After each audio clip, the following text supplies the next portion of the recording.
All right, Shalom. I'm going to start off by giving all praises, honor, and glory to Yahweh, Ba'ashem Yahushai, Ba'ashem Harakakadash. Double honors to the apostles and elders, great millstone. Peace and salutations to the hopeful elect. And Satan sifts you by the way of a phone call.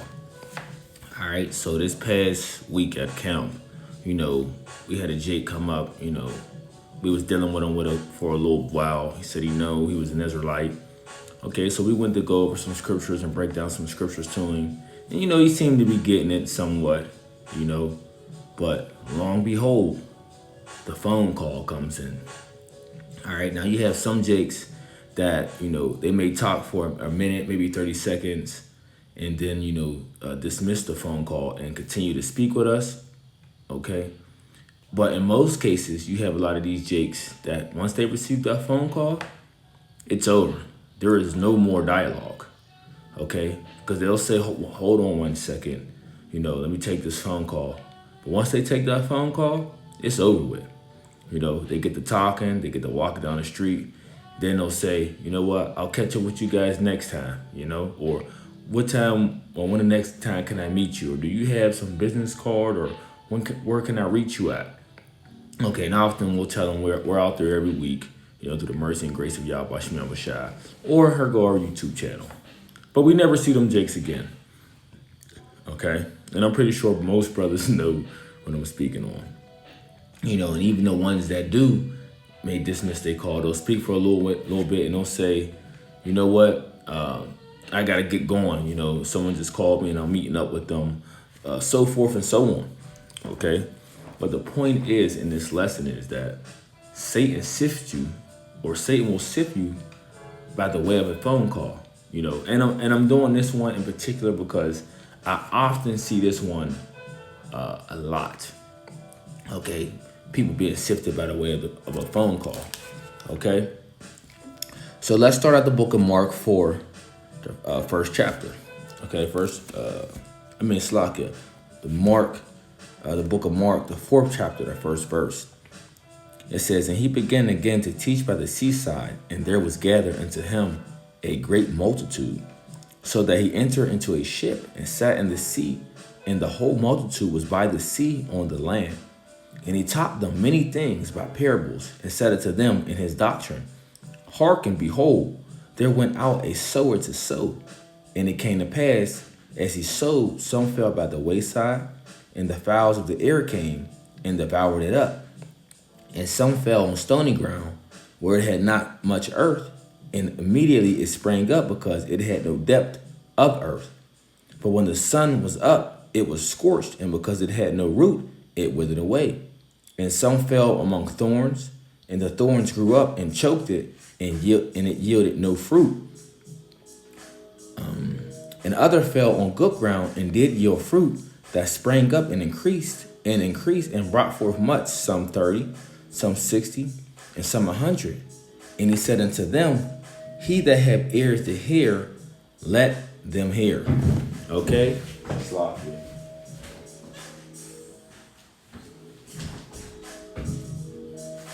I'll read that verse again. It says, verse 9, and he said unto them, he that have ears to hear, let him hear. Meaning he who have the understanding, let them understand.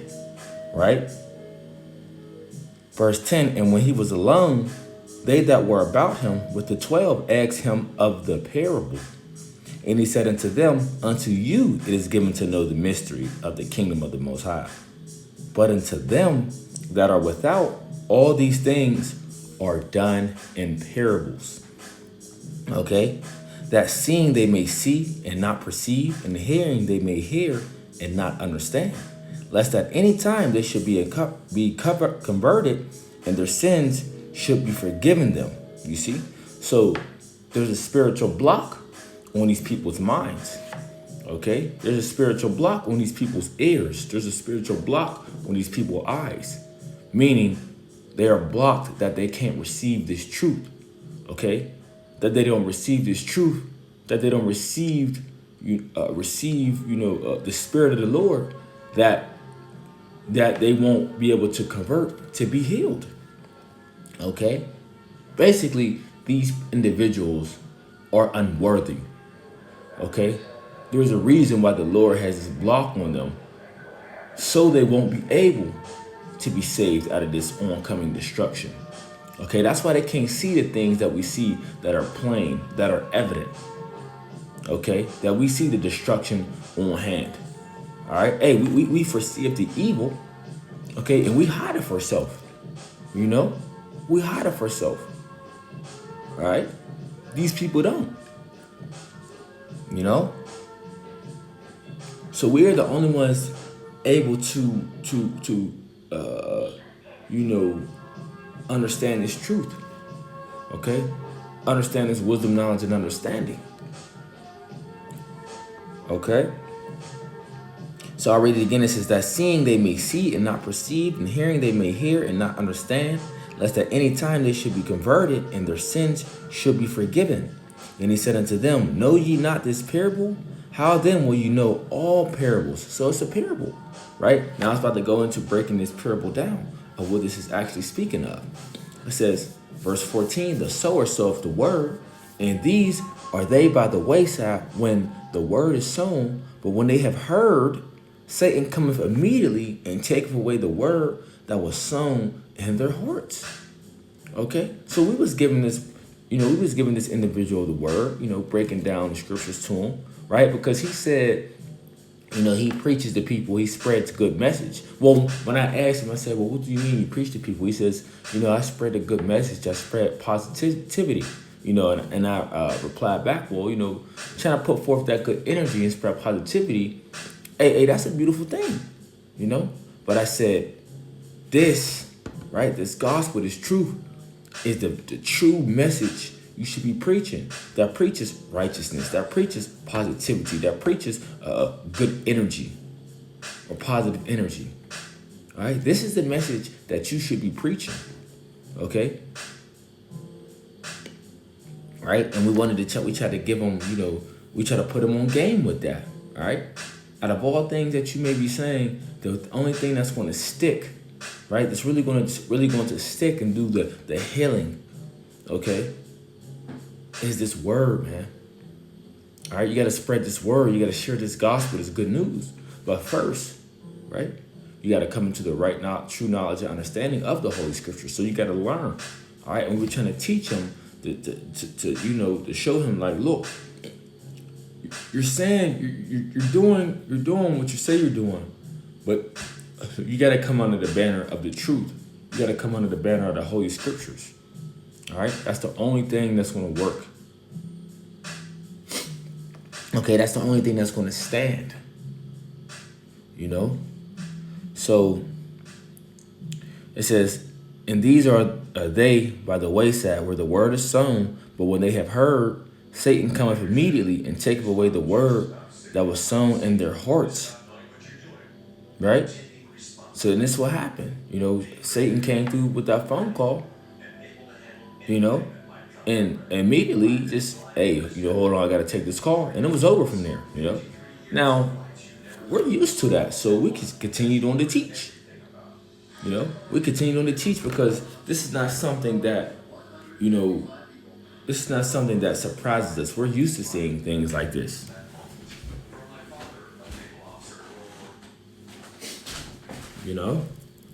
So these type of things don't surprise us. Verse 16, and these are they likewise which are sown on stony ground, who they have heard the word, immediately received it with gladness. So these are individuals that come up and they hear the word and, they start to agree. They receive the word with gladness, They start to, I'll say, it's the word starts to give them, they start to rejoice when they hear different things out of scriptures. When they start to hear that the Heavenly Father and His only begotten Son are so-called black men, so-called black men. Okay, that the Bible is truly our book, and no other nation should be dealing with the Bible. When you think about the people of the scriptures, as Moses and Solomon and King David, Apostle Paul, that these are our people, our ancestors, so to speak. Abraham, Isaac, and Jacob, our forefathers. Okay, they're not the people of the so-called white race, that was taught to us when we were young. Okay, so people receive these different things like that as joy because they realize, okay, I have been lied to, and this is the truth of it. Okay, so verse 17 it says, "And have no root in themselves, and so endure for a time. Afterward, when affliction or persecution arises for the word's sake, immediately they are offended." So these are people that, they start to take heed to the word. They may start to tune in and watching videos. They might start coming out to the highways and byways and listening, right? But as soon as that persecution arises, right, they out. They out. They can't handle it no more. It breaks them. A family member might start questioning them of, I've been seeing you downtown, with those Hebrew Israelites. What are you doing? Okay. People at the job start questioning you, right? Things start to get hard for you. Then you get offended because then you say, you know what? It wasn't until, I got into this Hebrew Israelite thing, which is your heritage, which is your culture, by the way, that, things happen to start being hard for me. So these people become offended by the word. So it says, and have no root in themselves, and so endure for but for a time. Afterward, when affliction or persecution arises for the word's sake, immediately they are offended. And these are they which are sown among thorns, such as hear the word, and the cares of this world and the deceitfulness of riches and the lust of other things entering in choke the word, and it becometh unfruitful. All right, so these are the people that snatched up, right, by the cares of the world, man. Whether it's money, whether it's women, whether it's, a job security that they want to keep. All right. These are the people that have been sifted out for that reason. Okay. So they choke the word and they become unfruitful. You even hear stories of brothers, that's in camps and they receive a large amount of money and then they just stop doing the work. Why? Because the riches, the cares of this world have choked them up. All right. Hey, then you got people that have the mindset as, hey, this word is just taking up too much of my time. All right. I want to enjoy my Saturdays. Okay. I want to enjoy my Saturdays. I want to enjoy my all day freedoms. I don't want to have to study. I don't want to have to, if a head brother say, let's do a sit down, we doing sit downs too much. I want to have time to myself. You see? So you have things like that choke people out, man. Right? Where they become unfruitful. Verse 20 says, and these are they which are sown on good ground, such as hear the word and receive it, and bring forth fruit, some 30-fold, some 60, some 100. All right? So these are people that stick with the word, man. These are people that are sown on good ground, but they become unfruitful. You see that brothers in the camps, camps start to grow, start to multiply. So these are the people in the right mind and, who you want to be likened to, a person that is sown upon good ground. Okay? But mainly, what we see on the highways and byways is a lot of people that is sifted from Satan due to that incoming call. That incoming call, right? And I seen it. I can't even count on my hand how many times I've seen that incoming call situation. So hey, it is what it is. I just wanted to touch on that through the spirit. Satan will sift you through an incoming call. Okay, or people have been sifted out from an incoming call. Ultimately, why? Because they weren't supposed to receive this word that their sins, Salakia, may be healed. Okay, so I just wanted to touch on that through the spirit, Lord willing. I hope it was edified. I'm going to give all praise, honor, and glory to Yahweh Bashim Yahushai. Double honor to the apostles and elders, great millstone, and peace and salutations to the hopeful elect. Shalom.